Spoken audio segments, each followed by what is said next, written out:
Jeffrey Toobin has been very outspoken. He's, of course, a legal analyst for CNN. And right in the beginning of the Snowden controversy, he came out with an editorial where he said Snowden is a criminal, should turn himself into the authorities immediately. How dare he let the American people know about this? This is very dangerous. Plus, nothing he revealed is important. Wait, which one is it? We already knew this. We already knew this, Toobin said. Oh, really? Why are half the congressmen in the country flipping out and in meetings right now with President Obama if they already knew it? Apparently they thought that they didn't know it. Apparently the American people thought they didn't know it. But Toobin's like, come on, I'm an apologist for the American government. So I knew the crap they were doing and I love it. I love it. This is a legal analyst. This is a guy who's supposed to care about the law and the Constitution, et cetera, right? Fourth Amendment, you need a specific warrant on a specific person. They have searching and spying on 300 million Americans. Jeffrey Toobin, have you ever read the Constitution? The Fourth Amendment couldn't be clearer, but it doesn't matter. He works for CNN. Anybody who works for CNN must defend the United States government, doesn't matter if it's a Republican or Democrat as president. 100%. Yeah, absolutely, sir. Oh, get that outlaw Snowden. Get him. Put him in jail right away. How dare he? How dare he challenge our beloved government? CNN, better than Pravda. Now, to be fair to CNN, they actually, for the first time in a while, now they'd had Glenn Greenwald on in some programs, but I like that they put him on against Jeffrey Toobin here. And they also brought in James Risen, who is a great reporter for the New York Times, who's also under investigation by the government for not revealing his sources. And to CNN's credit here, even though they don't have anyone on staff who thinks Snowden did the right thing or would ever say that, who would ever say the government ever did anything wrong, they've at least brought these guys in as guests to hand Jeffrey Toobin his ass. So let's watch. Well, it's certainly true that it is good that there has been public discussion of this, and that's a good thing. And look, my hat's off to Glenn for investigative reporting. I still think Edward Snowden is a criminal and should not have done what he did. But I do think this discussion we're having is a good thing. We wouldn't be having this discussion if it wasn't for him. That's true. Why do you think? I mean, that's the thing I don't understand about the climate in Washington these days, is that people want to have debates on television and elsewhere, but then you want to throw the people who start the debates in jail.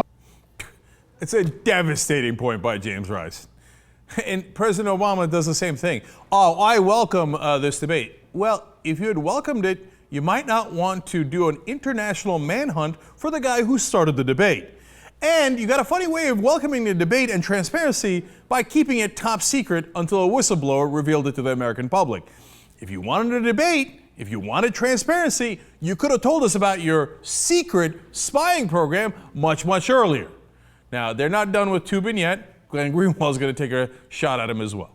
There are ways that if you have access to classified information, you could just spew it out all into the ether, which is the phrase that you used.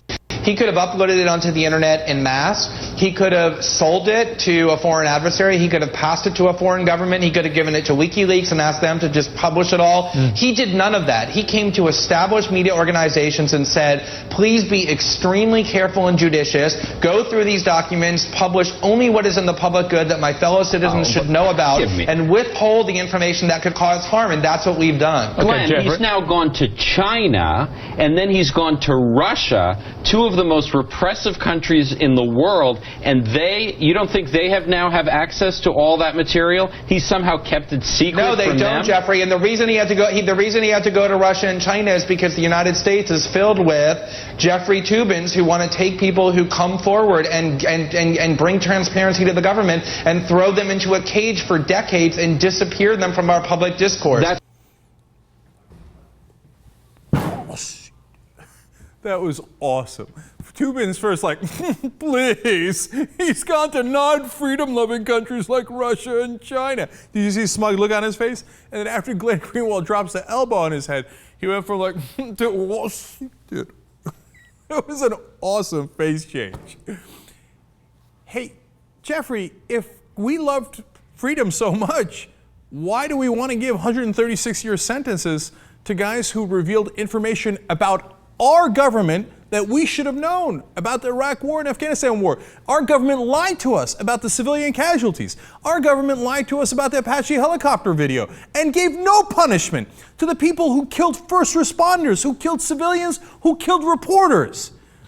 But the guy who revealed that information is going to get 136 years. But China and Russia are not freedom-loving. All the freedom-loving countries like Portugal, France, won't even let the president of Bolivia fly over their airspace because they think he might have Snowden, a whistleblower, on his plane, because they love freedom so much.